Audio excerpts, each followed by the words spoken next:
Good morning from Sydney, Australia. My name's Andrew Williams and I'm a neurodiversity leader from Sydney, Australia, currently in lockdown, but I have engagement with most parts of the IBM world.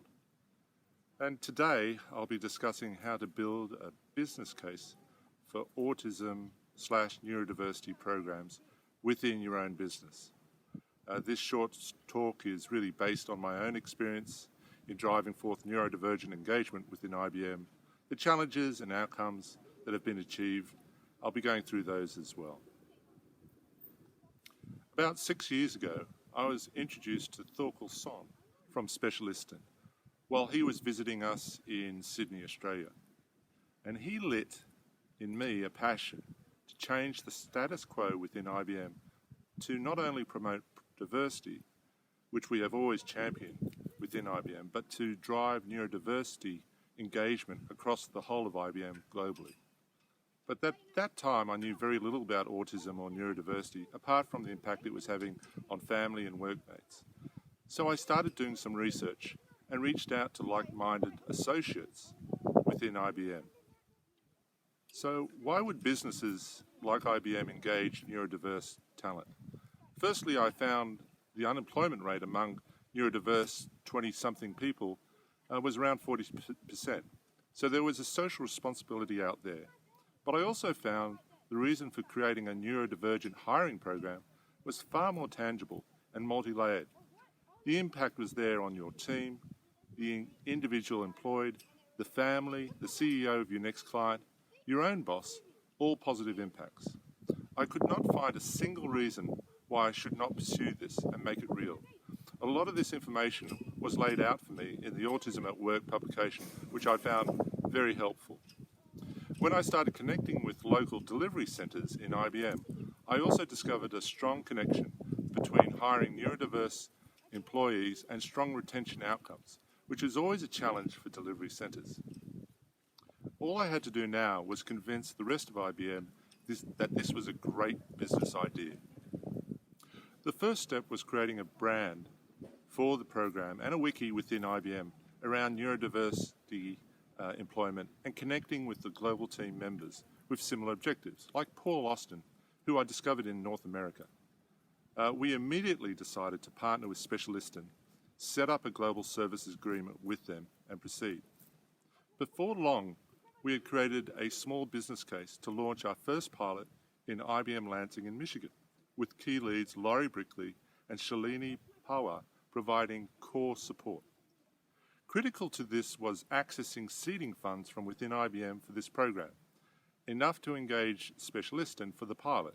The rest of the effort was provided by the Lansing Delivery Centre team, who were very enthusiastic about the engagement and its outcomes. Before long, we had hired 6 full-time employees working as IBMers in Lansing, all enthusiastic and within a short time period engaged on client engagements.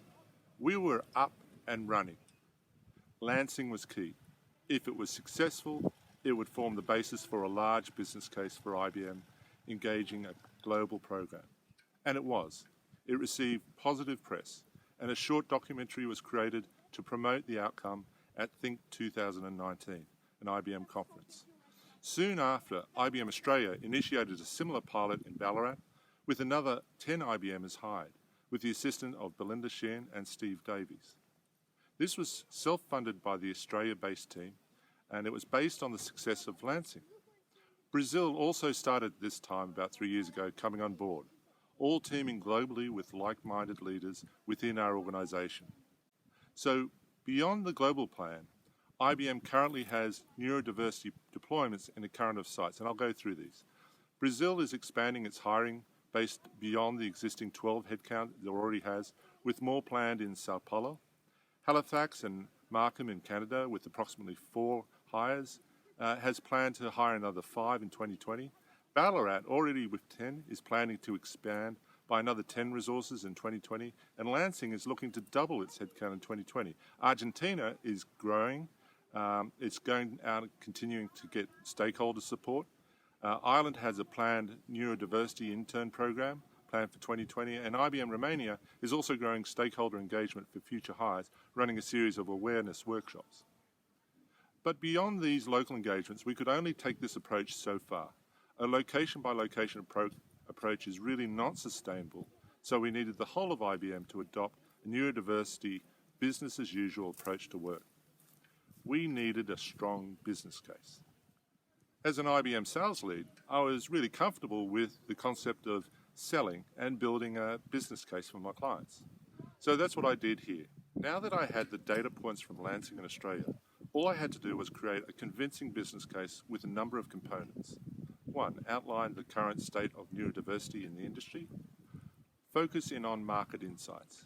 Discover what our clients are doing in this area and determine what our competition is investing in as well. Very important for IBM to understand. And then the business case, really outlining the cost and value of the neurodiversity program within our organisation. We had to detail the costs of the program based on the prior engagements, and I was able to also flesh out the program at multiple sites. If I was to make this business as usual, what was the investment required for the hiring, the education, the location adjustment, and the governance processes? I needed to map out a plan which would span across 2 years. I had to define the benefits that were key. What were the direct benefits of the program? The potential annual signings and increased revenue, and indirect benefits as well. What's the improved retention, the morale boost for employees? What are the productivity improvements and brand improvements? I took note of all of these within the business case. I also outlined a 2-year engagement roadmap with a communication strategy outlining the core activities needed to achieve the goals outlined in the business case. I was also able to reference key individuals from the pilots. The Australian program, we had Sam, or in Lansing we had Dylan Lee Raphael, who is constantly inventing products for client and creating new IP for IBM. A great example of the value of neurodivergent talent.